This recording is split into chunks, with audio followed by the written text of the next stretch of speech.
자네가 회복하려면 3단계가 있네. 오브리엔이 말했다. 학습, 이해, 수용의 순서지. 이제 자네는 제2단계로 들어가네.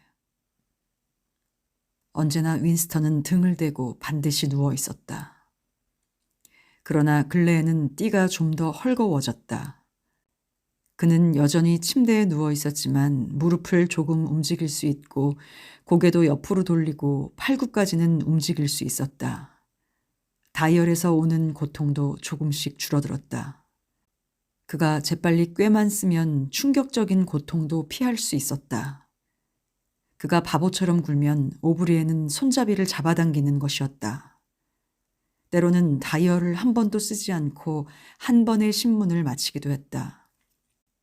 그는 신문이 몇 번이나 있었는지 헤아릴 수 없었다. 꽤 오랫동안 아마 몇 주 동안 계속된 것 같다. 그리고 신문과 신문 사이는 며칠일 때도 있고 한두 시간일 때도 있었다.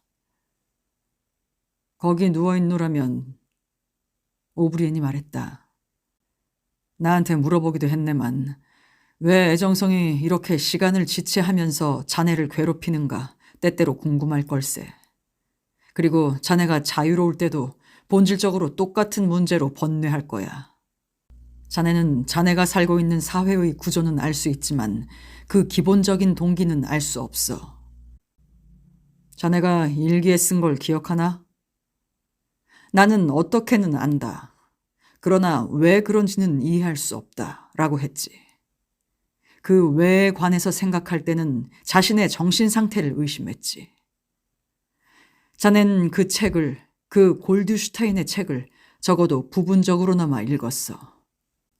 그 책이 자네가 모르는 걸 가르쳐 주었나? 당신도 읽었습니까? 윈스턴이 물었다. 내가 그걸 썼지. 그걸 저작하는데 합작했다고 말해야겠지. 어떤 책이든 개인적 저술로 나오지 않아. 자네도 알겠지만. 거기 써 있는 게 정말입니까? 해설한 것은 옳아. 그렇지만 그 책이 내놓은 계획은 이치에 맞지 않아. 비밀리에 지식을 축적하고 점차적으로 계몽되어 궁극적으로 노동자의 반란이 일어나 당이 전복된다는 계획 말이야. 그게 무얼 말하려는지 자네도 예측했겠지만 있을 수 없는 일이야. 노동자는 결코 몇 천만 년이 지나도 반란을 일으키지 않아. 할 수가 없지. 그 이유를 얘기 안 해도 자네는 벌써 알고 있어. 폭동이 일어나리라고 기대해왔다면 이제 단념해야 해. 당을 전복시킬 방법이 없어. 당의 지배는 영원해. 여기서 생각의 기점을 잡게. 그는 침대로 가까이 오며 영원히를 반복했다. 그럼 이제 어떻게와 왜의 문제로 돌아가세. 자네는 당이 어떻게 권력을 지속하는가 잘 알고 있어. 그럼 우리가 왜 권력에 집착하는가 말해보게. 우리의 동기는 무엇인가? 우리는 왜 권력을 원해야 하는가? 자, 말해보게. 그는 윈스턴이 침묵을 지키자 덧붙였다. 그러나 윈스턴은 얼마 동안 말을 하지 않았다. 피로감이 그를 엄습했다. 열정적인 광적인 빛이 다시 오브리엔의 얼굴에 희미하게 떠올랐다. 그는 오브리엔이 무얼 말하려는지 미리 알고 있었다. 당이 권력을 추구하는 것은 그 자체의 목적이 있는 게 아니라 다수의 행복을 위해서다. 대중 속의 인간이란 약하고 비겁한 동물이어서 자유를 감당할 힘도 진리와 대결할 힘도 없다. 그들보다 강한 자가 이들을 통치하고 조직적으로 기만해야 이들은 살 수 있기 때문이다. 인간이 선택해야 할 것은 자유냐 행복이냐 하는 양자택일인데 인류의 대다수에게는 행복이 더 좋은 것이다. 당은 약자의 영원한 수호자이며 다른 사람의 행복을 희생하여 선을 구현하도록 악을 행하는 헌신파들이다. 라고 할 것이다. 윈스턴은 생각했다. 두려운 것은 오브리엔이 이렇게 말하면 그가 그대로 믿으리라는 것이다. 얼굴을 보면 알 수 있다. 오브리에는 모든 걸 다 알고 있다. 세계의 진상이 무엇인지, 인류가 어느 만큼 퇴화해서 살고 있는지, 얼마나 많은 거짓과 야만적인 행위로 당이 그들을 그 상태로 붙잡아 두는지 오브리에는 윈스턴보다 수천 배 더 잘 알고 있다. 그는 이걸 모두 이해하고 재보았겠지만 그래도 아무런 차이를 보이지 않는다. 모든 것을 궁극적인 목적으로 정당화시킨다. 그보다 더 지성적이고 그의 이야기를 잘 들으면서 자신의 광적인 망상을 고집하는 이 광인과 어떻게 상대할 수 있겠는가? 당신은 우리 자신의 선을 위해 우리를 지배하고 있습니다. 그는 힘없이 말했다. 당신들은 인간은 스스로를 지배할 수 없다고 믿고 있어요. 그래서 그는 흠칫하여 소리를 지를 뻔했다. 급격한 고통이 그의 몸을 엄습해왔다. 오브리에는 다이얼의 손잡이를 당겨 35까지 올려놓은 것이다. 바보 같은 이라고. 윈스턴, 넌 그보다 더 잘 알고 있을 텐데. 그는 손잡이를 다시 제자리에 놓고 말을 계속했다. 내 질문에 대한 답을 내가 해주지. 바로 이거야. 당은 오직 권력 그 자체를 위해 권력을 추구한다. 우리는 타인의 행복에는 흥미 없고 오로지 권력에만 관심을 둘 뿐이다. 재산도 사치도 장수도 행복도 아니야. 오직 권력, 순수한 권력의 의지다. 그럼 순수한 권력이란 무엇인가? 자네는 이걸 이해하게. 우리가 무엇을 하고 있는가를 알고 있다는 점에서 우리는 과거의 과두 정치와 다르네. 옛날 사람들은 우리와 비슷한 사람들마저 비열하고 위선적이지. 독일의 나치와 소련의 공산당이 그 방법에서는 우리와 매우 비슷하지만 그들은 자신의 권력에 대한 동기를 스스로 인정할 용기가 없었어. 그들은 마지못해 그리고 잠시 동안 권력을 장악했다. 머지않아 인간이 자유롭고 평등한 천국이 오리라고 그들은 아니 믿고 있었지. 우리는 그렇지 않네. 누구든 권력을 장악할 때는 그것을 포기할 생각을 하지 않는 법이야. 권력은 수단이 아니야. 목적, 그 자체지. 혁명을 보장하기 위해 독재를 하는 게 아니라 독재를 하기 위해 혁명을 하는 법이야. 박해의 목적은 박해야. 고문의 목적은 고문이고 이처럼 권력의 목적은 권력이다. 이제 내 말을 알아듣겠나? 오브리엔의 얼굴에 피로의 기색이 도는 걸 보고 윈스턴은 전처럼 또 한 번 놀랐다. 그가 피로를 느끼기 전에는 그의 얼굴은 억세고 짐승처럼 보이면서 지성과 절제된 정열로 가득 찼다. 그러나 그 얼굴이 피로한 기색이다. 눈 아래 덧살이 붓고 광대뼈 아래로 살가죽이 축 늘어졌다. 오브리에는 그에게 몸을 굽혀 스산해진 얼굴로 가까이 했다. 내 얼굴이 늙고 피로해 보인다고 생각하고 있구먼. 내가 권력에 대해 운운하면서 자신의 육체가 쇠멸해가는 것을 막지 못한다고 생각하겠지. 윈스턴, 자네는 개인이란 하나의 세포에 불과하다는 것을 이해하겠나? 세포의 쇠멸은 그 유기체의 활력을 뜻하지. 손톱을 잘랐다 해서 목숨이 끊기던가. 그는 침대에서 돌아서 한 손을 주머니에 넣고 왔다 갔다 하기 시작했다. 우리는 권력의 성직자야. 신은 권력이고. 그러나 지금으로서는 자네가 생각하기에 권력은 말뿐일 거야. 이제는 자네가 권력의 의미에 대해 생각해 볼 때야. 자네가 먼저 알아야 할 것은 권력이란 집단적이란 걸세. 개인은 오직 개인임을 포기할 때 권력을 갖게 돼. 자유는 예속이란 당의 슬로건을 알겠지. 그것을 역으로 생각해 봤나? 예속은 자유라고. 홀로 자유로이 있으면 인간은 언제나 패배해. 왜냐하면 모든 인간은 죽을 운명에 처해 있고 죽음은 가장 커다란 패배이기 때문이야. 그러나 인간이 완전하고 확실한 복종을 행할 때, 그리하여 자신의 존재를 버리고 당에 포섭되어 그 자신이 곧 당이 된다면 그는 전능하고 불멸의 존재가 되는 거야. 둘째로 알아둘 것은 권력이란 인간에 대한 권력이란 점일세. 인간의 육체뿐 아니라 정신까지도 완전히 지배하는 권력이어야 해. 사물에 대한 권력, 자네식으로 하자면 외적인 실제에 대한 권력은 중요하지 않아. 사물에 대한 우리의 권력은 아마 절대적일 거야. 윈스턴은 잠시 동안 다이얼을 잊었다.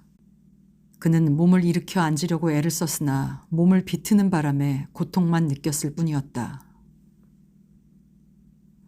그럼 어떻게 사물을 지배할 수 있단 말이죠? 그는 갑자기 입을 열었다. 날씨도 인력의 법칙도 지배할 수 없는데 게다가 병과 고통과 죽음이... 오브리에는 손으로 그의 말을 막고는 자기가 말을 계속했다.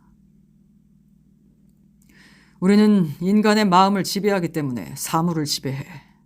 실제란 우리 뇌 안에 있어. 조금씩 알게 될 거야. 우리는 못하는 게 없어. 눈에 안 보이게 할 수도, 공중을 날 수도, 무엇이든 할 수 있어. 내가 원하면 비눗방울처럼 이 위를 떠다닐 수도 있지. 당이 그것을 원하지 않으니 하지 않을 뿐이야. 자연의 법칙에 대해 19세기적인 사고방식을 버려야 해. 우린 자연의 법칙을 창조해. 그럴 수 없어요. 이 지구의 지배자도 되지 못하고 있잖아요. 유라시아와 동아시아는 뭐예요? 아직 이 나라들을 정복 못했잖아요. 쓸데없는 소리. 때가 되면 그들도 정복해. 우리가 정복 못한데도 무슨 관계가 있나? 우린 그들을 전멸시킬 수 있어. 오세아니아, 즉 세계야. 하지만 세계 그 자체는 하나의 흙덩이에 불과해요. 그리고 인간은 왜소하고 무력합니다.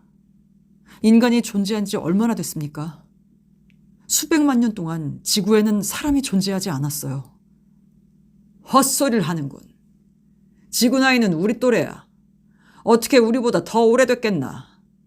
인간의 의식을 통하지 않고는 존재하는 것이 없어. 그렇지만 인간이 태어나기 훨씬 전에 지구상에 살고 있던 맘모스니 마스터돈이니 하는 거대한 파충류 따위에 멸종된 동물들의 뼈가 박힌 화석이 남아 있습니다. 자넨 그 뼈를 본 적이 있나, 윈스턴? 물론 없지. 19세기 생물학자들이 만들어낸 거야. 인간 이전에는 아무것도 존재하지 않았어. 인간이 멸종된다면 아무것도 없는 거야. 인간을 떠나서는 아무것도 있을 수 없어. 그렇지만 지구 밖에 우주가 있죠. 별을 보세요. 어떤 별은 100만 광년이나 떨어져 있어요. 그것들은 영원히 인간의 한계 밖이에요. 별이란 게 무언가? 오브리엔이 냉담하게 말했다. 그것들은 강 건너 불이야. 우리가 원하면 거기에 갈 수 있어. 없애버릴 수도 있지. 지구는 우주의 중심이야. 해와 별이 지구를 돌고 있다. 윈스턴은 또다시 움직이려 했으나 이번에는 아무 말도 하지 않았다. 오브리에는 마치 반박을 받은 데 대한 대답이나 하듯 말을 계속했다. 물론 어떤 점에서는 그건 진실이 아니야. 바다를 항해할 때나 일식을 예보할 때는 지구가 해를 돌고 별이 수백억 킬로미터나 떨어진 걸로 생각하는 것이 편리하기도 해. 하지만 그게 다 무언가. 우리는 천문학의 이원적 체계를 이룩할 수 없단 말인가. 인간의 필요에 따라 별은 가까이 있을 수도 멀리 있을 수도 있어. 수학자들이 그런 일을 할 수 없을 줄 아나. 자넨 이중사고란 말을 잊었나? 윈스턴은 누운 채 맥이 쭉 빠지는 걸 느꼈다. 그가 뭐라고 하든 오브리에는 마치 몽둥이처럼 재빨리 그의 항의를 부숴놓는다. 그러나 알고 있다. 그 자신이 옳다는 것을 알고 있다. 인간의 의식을 떠나서는 아무것도 있을 수 없다는 신념. 이런 생각을 허위라고 증명할 무슨 방도가 있어야 한다. 이것은 오래전 이미 오류라고 밝혀지지 않았는가. 잊었지만 그에 대한 이름까지 있다. 오브리에는 그를 내려다보면서 입가에 야릇한 미소를 띄었다. 형이상하기 자네의 강력한 논점이 될 수 없다고 내가 말했었지. 자네가 지금 생각해내려는 말은 유아론이라는 거야. 그러나 자네가 틀렸네. 이건 유아론이 아닐세. 자네 방식대로 하면 집단적 유아론이라 할까. 그러나 그것과 다르지. 사실은 정반대야. 모두가 빗나갔어. 그는 어조를 바꾸어 말을 계속했다. 진정한 권력. 우리가 밤낮으로 추구해야 하는 권력은 사물에 대한 권력이 아니고 인간에 대한 권력이다. 그는 말을 멈추고 영리한 학생에게 질문하는 학교 선생님의 표정을 다시 지었다. 어떻게 하면 타인에 대한 권력을 주장할 수 있겠나, 윈스턴?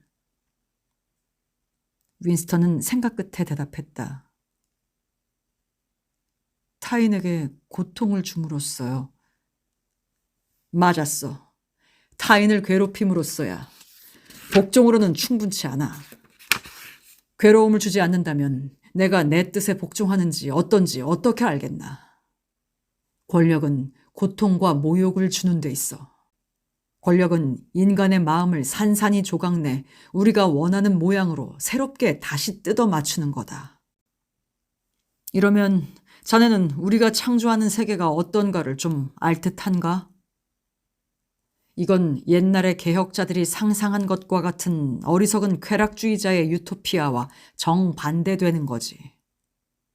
공포와 반역과 고뇌의 세계야. 짓밟고 짓밟히는 세계이며 정련될수록 더욱더 잔혹해지는 세계야. 우리가 만드는 세계에서의 진전이란 고통을 향한 진전이다. 옛 문명은 사랑과 정의 위에 이룩되었다고들 옛 역사는 주장했지. 우리는 증오 위에 섰어. 우리 세계는 감정이라면 공포와 분노와 승리감과 비하감밖에 없어. 그 나머지는 모두 우리가 부숴버린다. 우린 혁명 전부터 내려오던 사고의 습관을 벌써 파괴하고 있어. 우린 부모와 자식, 사람과 사람, 남자와 여자 간의 유대를 끊어버렸다. 누구도 마누라나 자식이나 친구를 이젠 믿지 않게 됐어. 더욱이 미래에는 마누라도 친구도 없어진다. 아이들은 암탉둥우리에서 달걀을 뺏어오듯 태어나자마자 어미한테서 뺏어오는 거야. 성적 본능도 사라지지. 성교는 매년 배급 카드를 새로 해주듯 1년에 한 번 있는 예식일 뿐이야. 우린 성에 있어서의 오르가즘도 없을 거다. 신경학자들이 지금 이것에 대해 연구하고 있어. 충성심도 당에 대한 것 이외엔 없다. 대형에 대한 사랑 외에 어떤 사랑도 있을 수 없게 돼. 웃음도 적을 패배시키고 승리감에 취해 웃는 웃음밖에 없어. 미술도 문학도 과학도 없어질 거다. 아름다움과 추함 간의 구별도 없어지고 호기심도 살아가다 보면 느끼는 즐거움도 없어진다. 우린 모든 기쁨을 부숴버린다. 그리고 이걸 잊지 말게, 윈스턴. 끊임없이 커가고 끊임없이 미묘해지는 권력의 도취감만 있을 뿐일세. 언제나 어느 순간이나 승리감이 주는 전율. 무력한 적을 짓밟는 쾌감뿐인 거야. 미래상을 그려보고 싶으면 영원히, 인간의 얼굴을 짓밟고 있는 구둣발을 상상하게. 그는 윈스턴의 말을 듣고 싶은 듯 이야기를 중단했다. 윈스턴은 다시 침대 속으로 머리를 쳐박고 싶었다. 아무것도 말할 수가 없었다. 그의 가슴은 얼어붙는 것 같았다. 오브리에는 말을 계속했다. 그리고 이런 구둣발은 영원하다는 걸 기억하게. 이단자의 얼굴은 언제나 거기에 짓밟혀 있을 거야. 이단자와 사회의 적은 굴복하여 언제나 그런 꼴로 억압될 거다. 자네가 체포된 후에 겪은 모든 일들이 앞으로 언제까지나 계속될 것이고 더욱 심해질 걸세. 간첩행위, 배신, 체포, 고문, 처형, 소멸의 순환이 멈출 날이 없어. 그것은 승리의 세계인 한편 공포의 세계다. 당의 권력이 강하면 강할수록 관용은 점점 더 사라지고 반대파가 약하면 약할수록 전체주의는 더욱 철저해져. 골드슈타인과 그를 추종하는 이단자들도 영원히 남아있어야지. 날마다, 시간마다 그들은 패배당하고 불신, 조소, 배척당하지만 그래도 그들은 언제나 남아있어.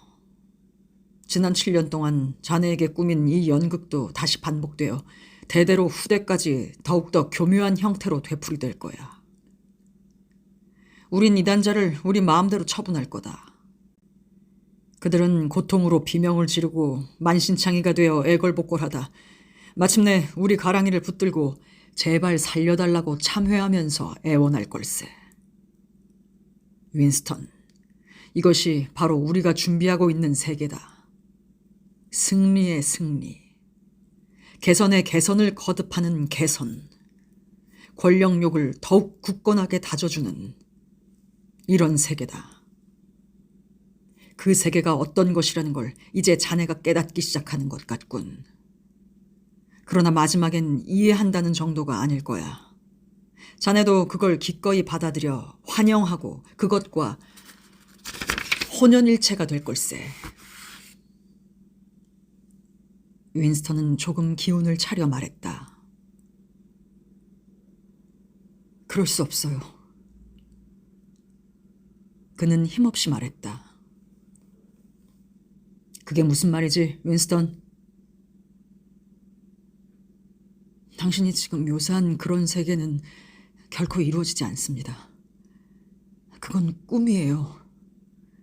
불가능합니다. 왜? 공포와 증오와 잔인성 위에 문명을 세운다는 건 전혀 불가능해요. 오래 지속될 수가 없습니다.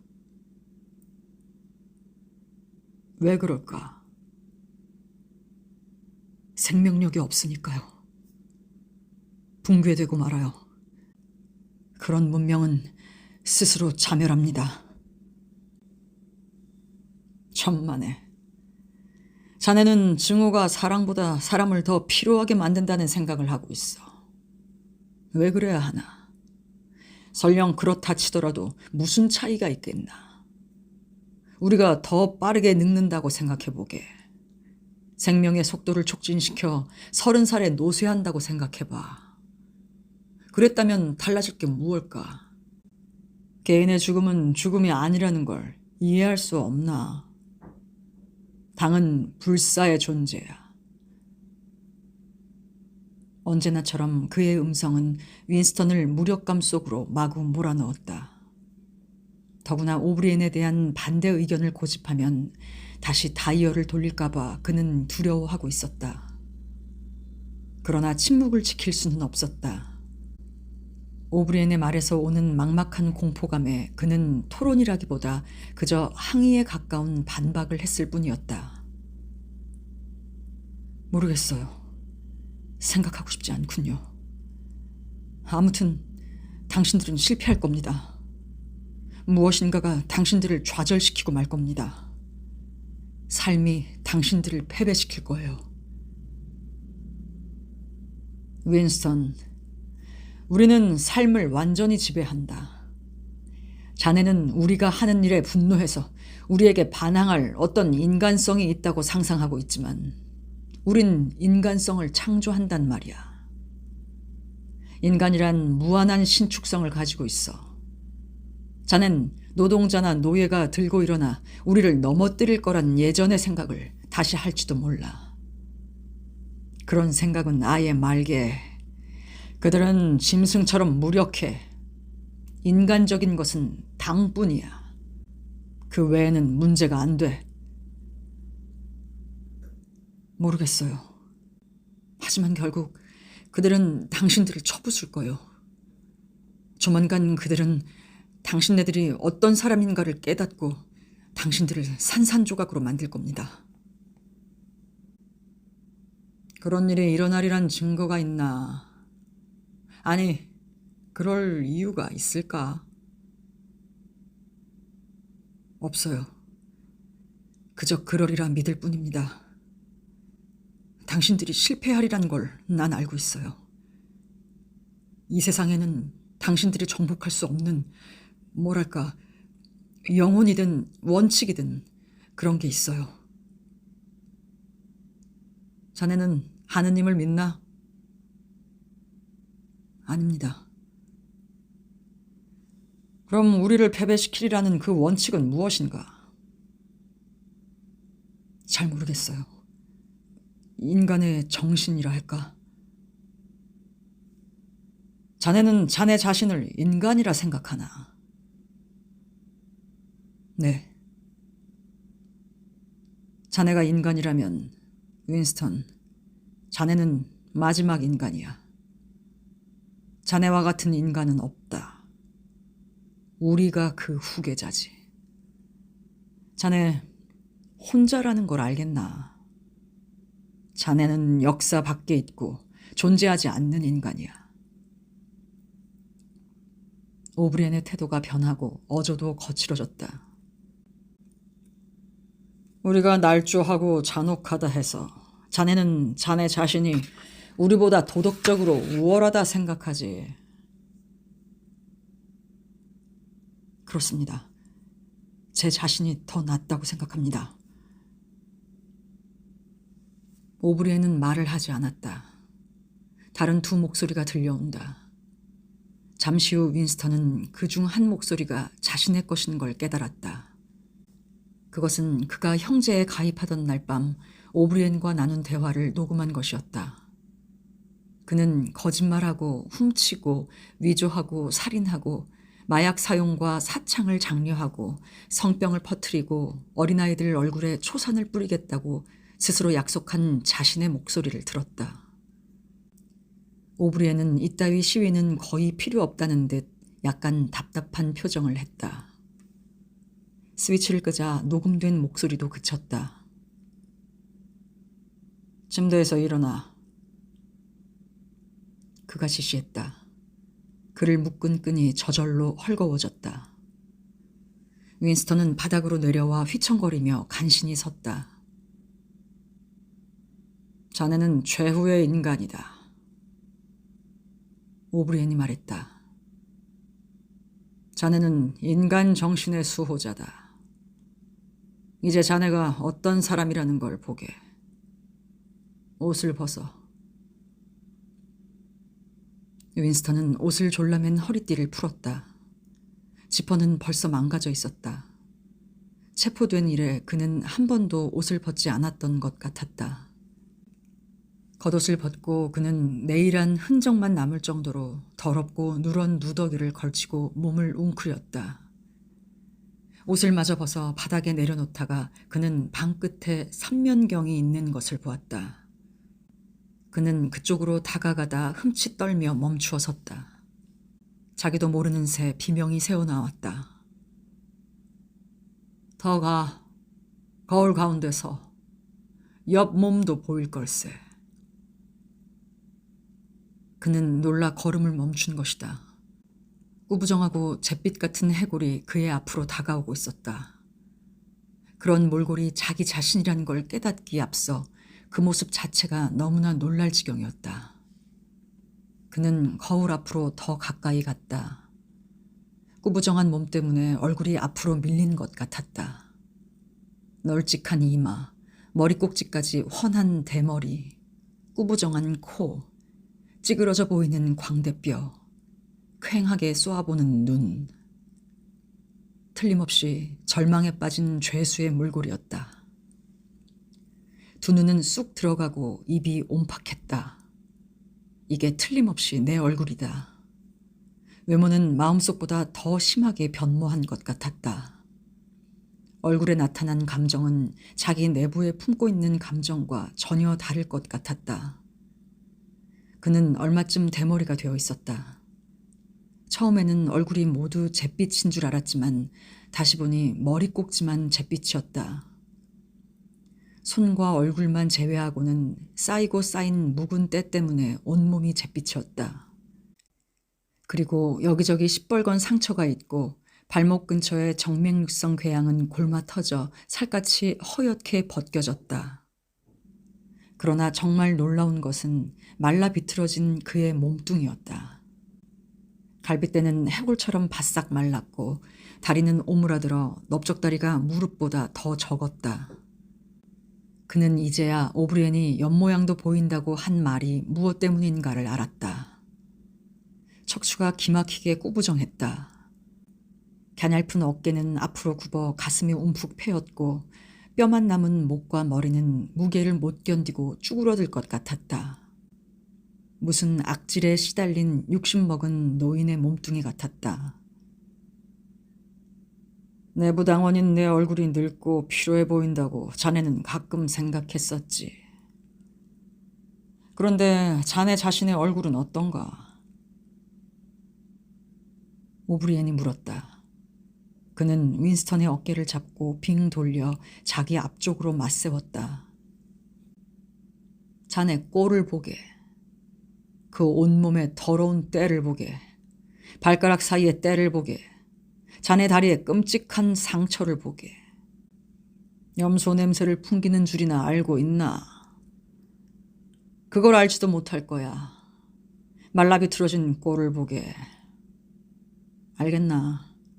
팔은 한 줌밖에 안 되고 자네 모가지쯤은 홍당무처럼 단번에 뚝 분지를 수도 있어. 자네가 체포된 후 체중이 25kg이나 준 걸 아나? 머리칼까지 한 움큼씩 빠지지. 보게. 그는 윈스턴의 머리를 잡고 머리칼을 한 줌 뽑았다. 입을 벌려봐. 9, 10, 11. 이가 겨우 11개 남았네. 붙잡히기 전에는 몇 개였었나? 몇 개 안 남은 것마저 흔들거리고 있지. 이걸 보게. 그는 굵직한 엄지와 둘째 손가락으로 윈스턴의 남은 앞니 하나를 쥐었다. 턱이 빠질 것 같은 고통이 왔다. 오브리엔은 흔들거리는 이를 뿌리째 뽑아 던져버렸다. 자네는 썩어 문드러지고 있어. 만신창이지. 자네란 인간은 무엇인가? 오물덩어리야. 돌아서서 거울을 다시 봐. 자네 앞에 맞선 형체를 보고 있나? 마지막 인간이다. 자네가 인간이라면 저건 인간의 모습일세. 그럼 옷을 다시 입어. 윈스턴은 천천히 서투른 동작으로 옷을 입기 시작했다. 지금까지 그는 자기가 얼마나 야위었고 말랐는지 주위에 보지 않았다. 오직 한 가지 생각만이 떠올랐다. 즉 그가 느끼기보다 여기 들어온 지 굉장히 오래된 것 같다는 것. 그는 남루한 옷을 꿰면서 갑자기 엉망으로 망가진 자기 육체에 대한 연민의 정이 왈칵 솟구쳤다. 자기도 모르는 사이 침대 옆에 있는 작은 의자에 풀썩 주저앉아 울음을 터뜨렸다. 그는 자신이 더러운 내의로 뼈다귀만 남은 몸뚱이를 가린 채 강렬한 불빛 아래 앉아 추악하고 비루한 꼴로 울고 있다는 것을 알고 있었다. 그러나 울음을 그칠 수가 없었다. 오브리엔이 그의 어깨에 한 손을 얹고 친절하게 말했다. 오래가지 않을 걸세. 자네가 하려고 들기만 하면 돼. 모든 게 자네한테 달렸어. 당신이 그랬어요.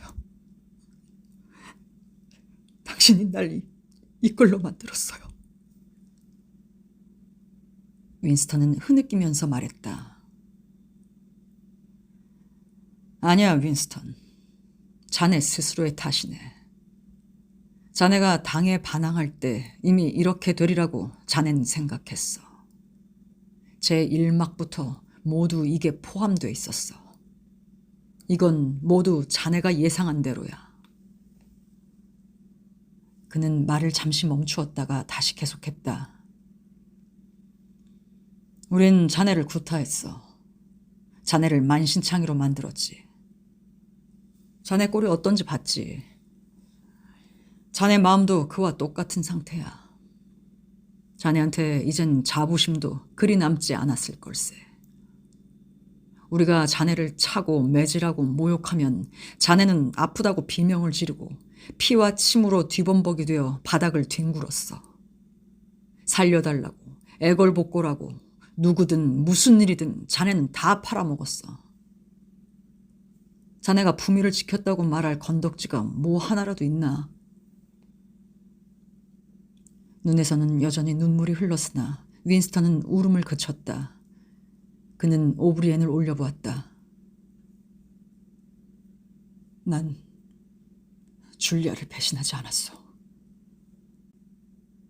오브리엔은 생각에 잠겨 그를 내려보다 말했다. 그래, 그건 정말 사실이야. 자네는 줄리아를 배신하지 않았지. 어쨌든 오브리엔을 쓰러뜨릴 수 없다는 유난한 존경심이 다시 윈스턴의 가슴 속에 솟았다. 얼마나 지성적인가. 그는 생각했다. 얼마나 지성적인가. 오브리엔은 그가 말한 것을 이해 못하는 게 없다. 그가 줄리아를 배신하지 않은 것은 오브리엔 외에 누가 이처럼 당장 대답할 수 있는가. 고문으로 짜내지 못하는 게 없다. 그는 그녀에 대해 알고 있는 모든 사실을 다 털어놓았다. 그녀의 습성, 성격, 과거의 생애까지 다 말했다. 그들의 데이트 동안에 일어난 모든 일들, 그가 그녀와 주고받은 모든 이야기를, 암시장에서 산 식료품이며 간통이며 당에 대한 은근한 모멸감을 남김없이 세세하게 털어놓았다.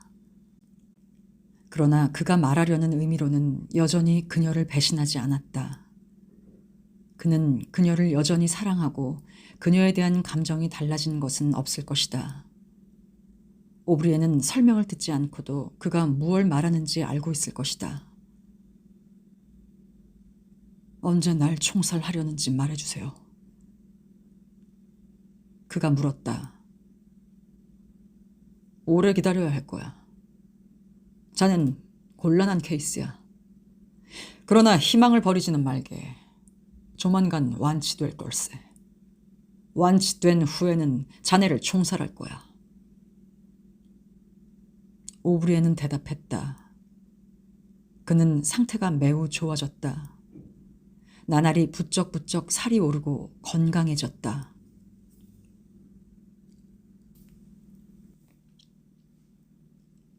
하얀 불빛과 웅웅거리는 소리는 여전하지만 이 감방은 전에 들어있던 어떤 감방보다 편했다.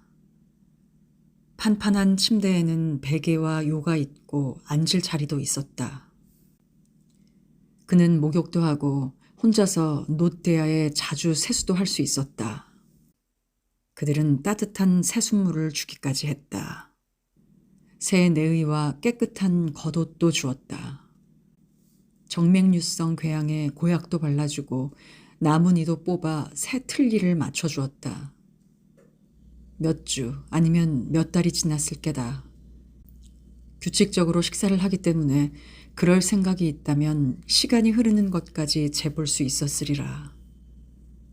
그는 추측컨대 24시간 동안 3번 식사를 하는 것이었다. 가끔 낮에 식사를 하는지 밤에 하는지 궁금하긴 했다. 음식은 썩 좋아서 3번에 1번씩 고기가 나왔다. 담뱃값이 나오기도 했다. 성량이 없었지만 식사를 가져오는 이제껏 말 한마디 하지 않은 간수가 불을 붙여주었다. 처음 한 모금을 빨았을 때는 머리가 핑 돌았지만 그대로 계속 피웠다. 그리고 식후마다 반대씩 태워 그 한갑으로 꽤 오래 지냈다.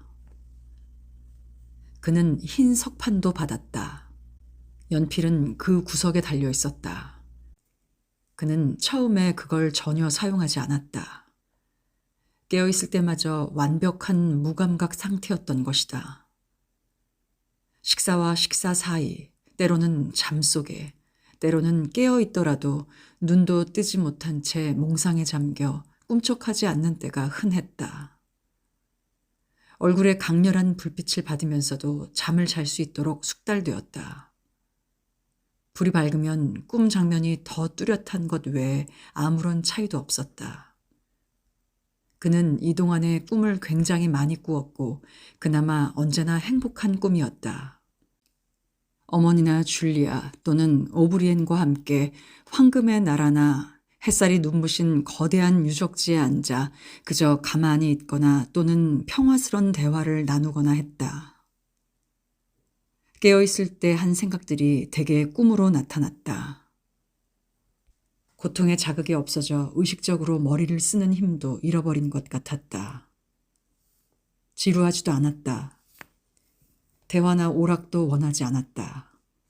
그저 혼자 있으며 구타나 신문을 당하지 않고 먹을 게 충분하고 깨끗하게 있다는 것으로 그는 완전히 만족했다.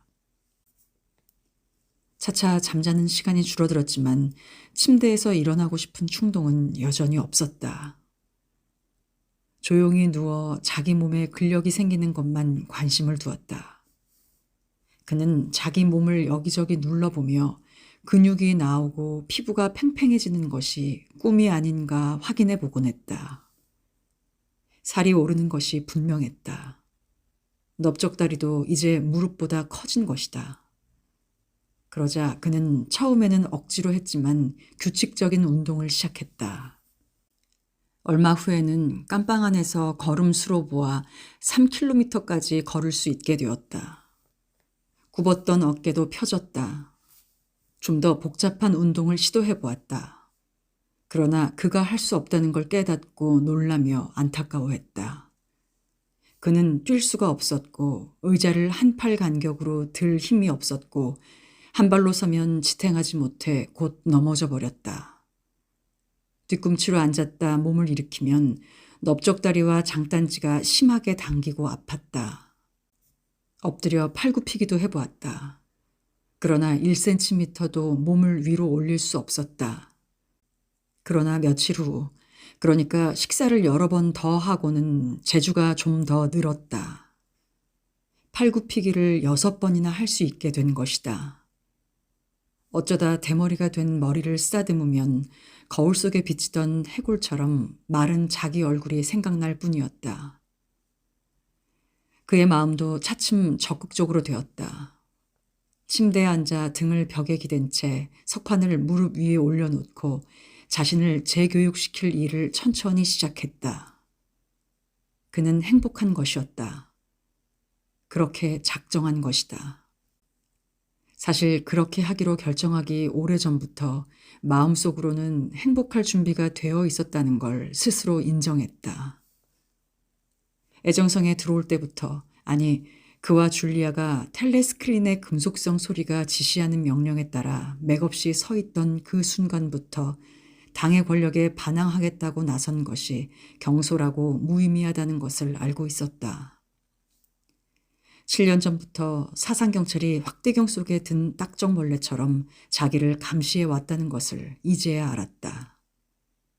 모든 행동이나 말을 그들은 빠짐없이 알고 있고 어떤 생각을 하고 있는가까지 추측했다. 그들은 그가 일기장 표지에 살짝 올려놓은 먼지까지 제자리에 고스란히 놓아둘 정도였다. 그들은 그에게 녹음을 틀어주고 사진을 보여주었다. 그중 줄리아와 그가 함께 있는 사진도 있었다. 그렇다. 그런 것까지. 그는 더 이상 당에 대항해서 싸울 수 없었다. 당의 입장이 옳다. 그래야 한다. 불멸의 집단적 두뇌가 어떻게 오류를 범할 수 있겠는가? 무슨 외적 기준으로 그들의 결정에 시비를 걸 수 있는가? 제정신을 갖고 있다는 것은 통계에 의한 것이다. 그들이 지시한 대로 따라 생각하는 법을 배우는 게 문제다. 오직 손가락 사이의 연필이 투박하고 거북스럽게 여겨졌다. 그는 머릿속에 떠오르는 생각들을 적기 시작했다.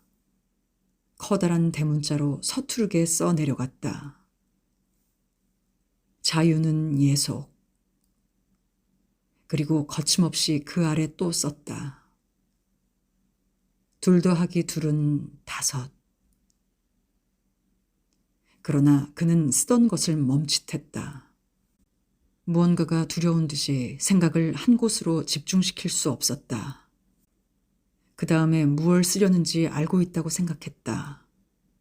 그러나 그게 무언지 생각나지 않았다. 무엇을 써야 하는가 의식적으로 따져보고서야 생각이 났다. 저절로 떠오르는 것은 아니었다. 그는 썼다. 신은 권력. 그는 모든 걸 받아들였다. 과거는 변경할 수 있다. 오세아니아는 동아시아와 전쟁 중이다. 오세아니아는 언제나 동아시아와 교전해왔다. 존스와 아론손과 러더포드는 그들의 죄목대로 죄를 지은 사람이다. 그들의 죄를 부인하는 증거인 사진을 본 적이 없다. 그런 것은 있지도 않았다. 그가 꾸며낸 것이다.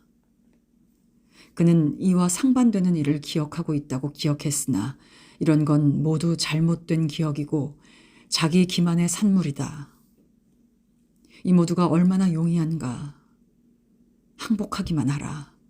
그러면 다른 모든 것은 저절로 해결된다. 이런 물결을 거슬러 아무리 헤엄쳐봤자 뒤로만 계속 밀리다가 문득 마음을 바꿔 물결에 따라 헤엄치는 것과 같다. 오직 자세만 바꾼 것이다. 어떤 경우든 이렇게 되는 법이다. 그는 전에 왜 반항했는지 이해할 수 없었다. 모든 건 쉽다. 다만 무엇이든 진실일 수 있다. 소위 자연법이란 이치에 합당치 않다. 인력의 법칙도 마찬가지다. 내가 원한다면 이 땅바닥도 비누거품처럼 떠오르게 할 수 있다. 라고 오브리엔이 말한 적이 있다. 윈스턴은 이 말의 의미를 풀어냈다. 곧 그가 그 바닥을 떠올린다고 생각하고 동시에 나도 그가 그렇게 하고 있다고 생각한다. 그러면 그런 일은 일어나는 것이다. 그러나 갑자기 난파선의 꼬리가 물 위로 불쑥 솟아나듯 이건 실제로 일어나는 것이 아니다. 우리가 단지 그걸 상상할 뿐이다. 그건 환각이다. 란 생각이 들었다. 그는 곧 그 생각을 억눌렀다. 잘못 생각한 게 분명하다. 자신을 떠나서 어디에 진짜 일이 일어나는 진짜 세계가 있다는 가상에서 나온 것이다. 어떻게 그런 세계가 있을 수 있는가? 자기 자신의 의식을 떠나 어떻게 사물을 알 수 있겠는가? 모든 일은 자기 내부에 있다. 마음속에서 일어나는 일은 무엇이든 진짜로 일어나는 것이다. 그는 어렵지 않게 그 오류를 없앨 수 있었다. 거기에 굴복할 위험이 사라졌다. 그렇지만 이런 생각마저 결코 들어서는 안 된다는 것을 그는 알고 있었다. 위험한 생각이 들 때마다 무턱대고 이런 마음이 생겨야 한다. 이런 과정은 자동적이고 본능이어야 한다. 이걸 신어로는 죄지라고 했다. 그는 죄지하는 훈련을 시작했다. 당은 지구가 판판하다고 말한다. 얼음이 물보다 무겁다고 당은 말한다. 라는 명제들을 스스로 제시하고 그와 반대되는 의견을 보지도 생각하지도 않도록 시험했다. 그러나 쉽지 않았다. 합리화시키는 힘과 임기응변력이 상당히 필요했다. 예를 들면 2 더하기 2은 5이란 말에서 생기는 수학적 문제는 그의 지능으로는 해결할 수 없는 것이다. 또한 논리를 가장 교묘하게 사용한 다음 순간 가장 뚜렷한 논리적 모순을 의식하지 않는 능력, 즉 일종의 정신작용이 필요했다. 우매함이 지성만큼 필요한데 우매해지기가 너무나 어려웠다. 또한 그의 마음 한구석에서 항상 자기는 언제 총살될 것인지 궁금했다. 모든 게 자네한테 달렸어. 라고 오브리엔이 말했었다. 그러나 그걸 앞당길 행동을 의식적으로 할 수 없다는 것을 알고 있었다. 10분 후일는지 10년 후일는지 그들은 독방에 몇 년이고 감금할지도 모르고 노동수용소에 보낼지도 모른다. 전처럼 얼마 동안 석방해 줄지도 모른다.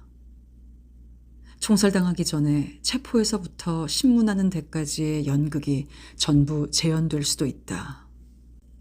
한 가지 분명한 점은 죽음이 결코 얘기된 순간에 오지 않으리라는 것이다. 들어본 적은 없지만 어떻게 알게 된 비공식적인 상식에 의하면 감방 사이에 복도를 걷는 중에 아무런 예고 없이 뒤에서 머리를 쏘아 총살한다는 것이다. 어느 날. 그러나 어느 날이란 것은 정확한 표현이 아닐 것이다. 한밤중일지도 모르니까. 신비하고도 행복한 몽상에 빠진 일이었다. 그는 총알이 날아올 것을 기다리면서 복도를 걷고 있었다. 지금 곧 총알이 올 것을 알고 있었다.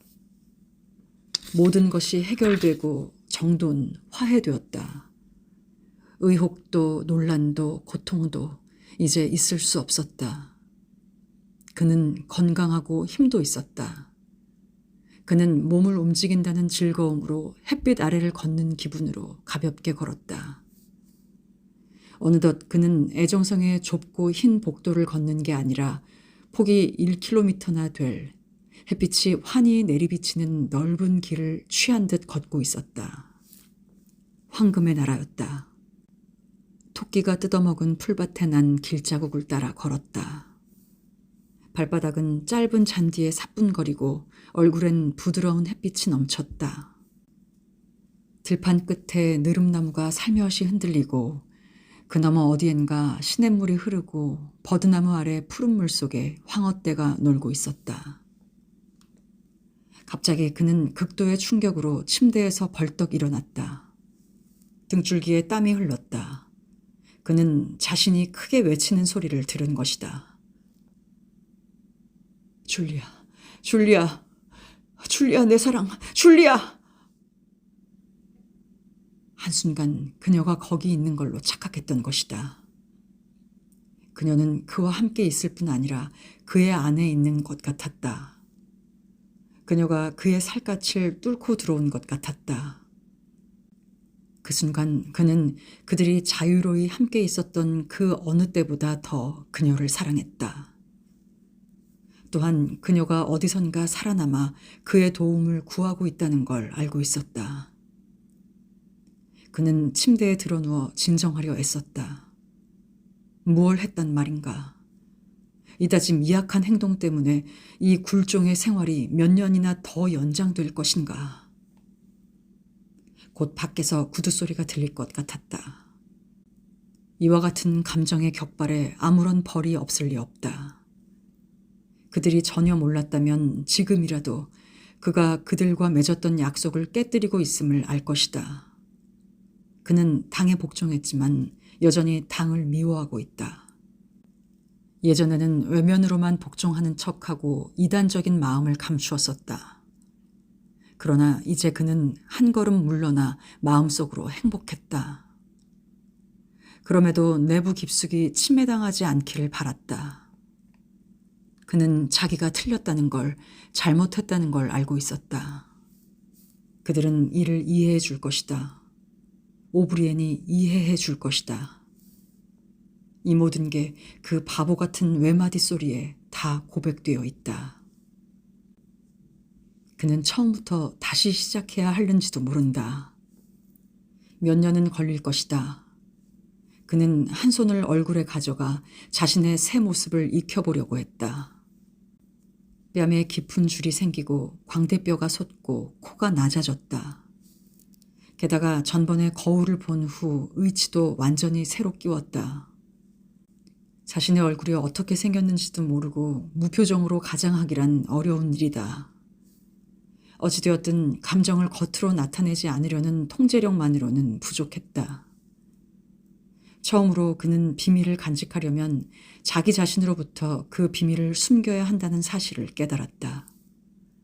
비밀이 있다는 걸 항상 알아두어야 하지만 필요할 때까지는 무엇라고 이름 붙일 수 있는 모습으로 의식하지 않도록 해야 한다.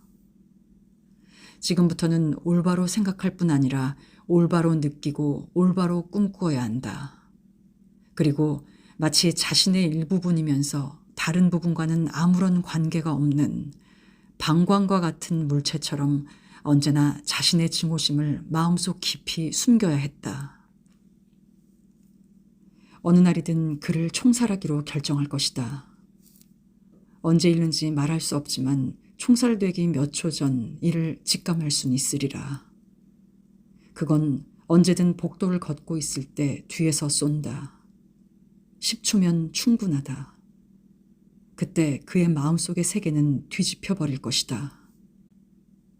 그때 갑자기 말도 없이 꼼짝 않은 채 얼굴에 주름살 하나 움직이지 않고 있다가 갑자기 가면이 벗겨지고 빵 하며 증오감이 폭발할 것이다. 증오가 거대한 불길처럼 그를 휩쓸 것이다.